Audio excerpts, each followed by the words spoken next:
Hey friends, it's Missy with the Bella Boulevard Creative Team, and I am back today with a new layout. For today's page, I am featuring the Mind Your Manners collection. It's one of the newer collections, and it is super cute. I'm just going to do a quick show here of all of the things that come in it. There's some washi tape, the cute ephemera paper pieces. This kind of reminds me of a fall collection, even though there's some brighter colors in it. It's got lots of family-oriented things, houses. There's a couple of foxes, owls, birds, mushrooms, just all kinds of cute things. And it's very versatile. I'm going to make a family-related layout today. And when I first saw this beautiful, cute frame paper, I thought, I'm going to cut those frames out and create a design with those. And that was my first design idea. So I took some time to just start to cut out some of these frames, and I started this layout on one day, and then I had to stop, and then I had to pick it up again the next day, and my whole idea changed. And I love how that works in scrapbooking. You can come up with one idea and then totally change your mind, and that's what I did. I decided to go with a more of a fall feel instead of just using the frames, and here are the pictures that I've chosen. Me and my husband and my two girls, and you can see what happens when we try to get a family photo. My youngest, all of a sudden her legs are broken and she can't stand upright. My oldest has her fingers in her ears and she's crying because we made her come outside, and no one looks happy. But you know, that's how it goes in our family when we try to get family pictures. And so I've come to embrace those crazy pictures because that's how things go, and that's real life. And so I don't look at those as, oh, these pictures are ruined. I look at it and I laugh because that's how it was on that day, and so that's what I'm going to scrap. Now, I found some really pretty leaf cluster cut files from the Just Nick store, and that's where I got these two from. Actually, it's the same one. I just cut it twice. And I'm going to use some of the papers from the 6x8 paper pad to back these flowers. I just wanted some of the colors to show through the open spots of the leaves. And I used some of the multicolored pattern papers. I used some solids. I really love the pinks, the reds, the light blue, even a little bit of navy and orange in the mix. And I think it's a really fun color scheme. And so I've backed everything that I'm going to have showing. So I'm going to do one of those leaf clusters over on the right like you see, and then I'm going to run the other one off the page over on the left. So I'm going to do a little bit of mixed media work on my background first. I'm going to trace around so I know kind of where these die cuts are going to go. And I'm going to use this really pretty patterned paper from the collection as my background. It's gray. And I've been on a gray kick lately. I think I've made another layout recently with a gray background, and I just think it's fun, especially if you're using black and white pictures because there's lots of gray in there. All I'm going to do is take some white gesso kind of all over the page where those die cuts are going to go, and I'm just going to smudge it with my fingers. And I know a lot of people that don't do mixed media think, oh my gosh, she's making a huge mess. What is she doing? And when you first initially start to do this, yes, it does look like a big old mess. But once you start to add things back on top of it and you start to add color and all of your embellishments and papers, it changes the way it looks. And I'm just trying to create a little bit of a hazy white cloud look behind everything. It's going to sort of fade out some of that pattern, and it's also going to create a white barrier for me to start to add some paint. But before I do that, I'm going to start to play around with placement and embellishments. I'm going to go back to some of those frames that I cut earlier, and I'm going to open up the paper pieces and just start to kind of look through everything and see what I want to add. Do I want to make this do I want animals on this layout? Do I want to keep it with just florals? Do I want to add some of the houses? There's so many things, and it's hard to pick and choose when everything is so cute. So my question here was, do I want to pull in some more of these other colors? Do I want to pull in the orange, the navy blue, the red? Because it's hard to see, but there are those colors in two of the leaves, actually, 3 of the leaves, I think. There is pops of red, orange, and navy, as well as the other colors that you see in the leaves. So I decided that I needed to raise up the cut files, so I added some foam behind all those leaves, and so now I'm going to have some dimension. And also I'm going to add some foam behind my pictures also. So what I did was I went through my paint stash and I picked out a really light blue color from my stash, and it's almost too light. You can barely see it. I was trying to get that light blue color to kind of add to the background, and I'm just using a brush. I'm using some spray here as well. This is a little bit more of a deeper blue, but it worked perfectly, and it wound up being the perfect shade for that light blue color. I'm just going to spray it directly on and then use my brush to kind of spread it around, and it's very light and very subtle. And the goal, my goal here was just to have some of this hazy blue kind of peeking out from behind the cut file.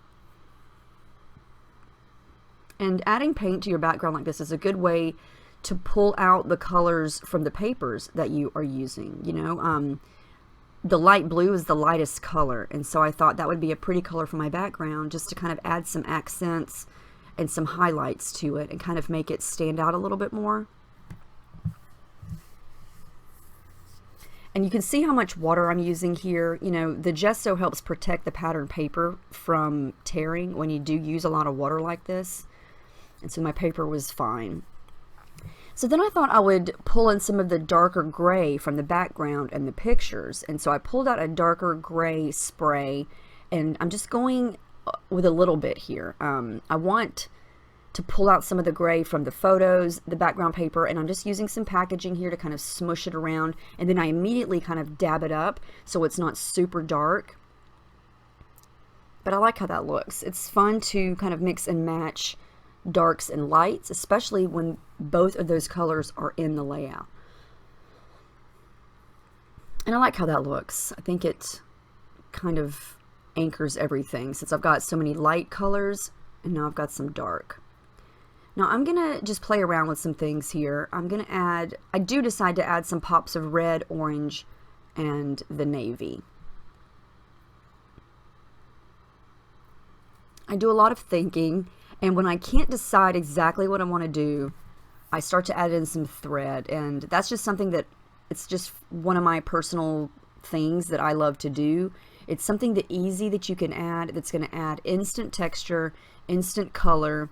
Anywhere you need something small of a certain color, thread is great, because you can just tangle some of it up, tuck it under, and there you go. And you know, I know it's not necessarily considered a clean element. It looks kind of messy and random, but I kind of like that look, you know, and I know some people do, some people don't, but I think it's fun to use it to add little pops of color and just to add a little bit more of the messy factor. You know, I like to make messy backgrounds and get kind of random sometimes, and so the thread kind of echoes that.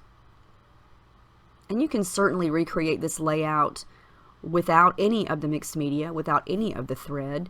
It's just your own personal preferences. So I'm liking how this is looking. I'm going to go ahead and glue down the pictures because I know they're going to go there. And I purposely kind of make them a little bit crooked. Don't want them perfectly straight, because look at the pictures themselves. Nobody in there is perfectly straight. I have probably 30 pictures, and I don't think any of them turned out super great. And then I thought, you know what? These are pretty great. I'm going to use them. They make me laugh. So these are some paper pieces, die cuts, and I'm going to just add some flowers and a little tab to the left there that says family time. And then I'm going to play around with this chipboard frame. I like that it's small and then it's orange, and I'm going to cut it in half and use half of it up top and half of it underneath the pictures, just for a little pop of that orange color. I didn't want to add too much more on top of the pictures because I overlapped those flowers, and I didn't want to make it too busy or take away from what's in the pictures. So I'm going to go ahead and just slice off everything that's hanging off the page, because there's a lot. And now it's all nice and neat. And I decided I need more pops of orange, so I'm going to add that cute little owl. Looks like he's sitting on the leaf, and then a little chipboard bird down at the bottom. So now I've got pops of orange in 3 places. And I'm going to add more color to the background. These are some pink splatters because I've got that pink color going on. And I'm amazed that I did not get any on my photos. I usually try to cover them up, and I did, but I took it off for some reason. So I struggled with what to use for my title. There are lots of things in this collection, but they just didn't fit, or it wasn't the right color because of the way I'd situated the leaves. So I went through my stash of the tiny text alphas from Bella, and I decided to use some of the gray, so it's kind of tone on tone, and then I'm going to use some pink to finish it off. And it's just going to say Our Crazy Family. And I put Our Crazy in gray, and then I'm going to use the pink capital letters for family. And I am going to wind up machine stitching through both of those lines, mainly because when you use gesso or paint or anything like that on the background, stickers of any kind don't really like to stick, and so I machine stitch through those, so they're officially down. I decided my journaling would look good right there in the middle underneath the title, so I drew some lines, wrote it in, and I'm going to add a couple of the fundamental stickers here. I'm going to go with some hearts just to add more pops of all the colors that I've used. I'm going to use this little pink sticker here that says My Tribe. And I am going to add the date stamp. I think I do that off camera. But I'm almost getting ready to be finished. I think it's about wrapped up. I'm going to add another little flower sticker. And there's the final layout. I love how this turned out. You can see how the background has taken on more of a subtle role, and it makes everything pop off the page. The pictures, the die cuts, so it's not too distracting, I don't think. But anyway, check out this collection. It's really fun. It's really cute. It's called Mind Your Manners. And all this week on the Bella blog, everyone is going to be using this collection to come up with different projects. So I hope you guys enjoyed this. Let me know if you have any questions about anything. And I hope you have a great week. And I will see you in the next video.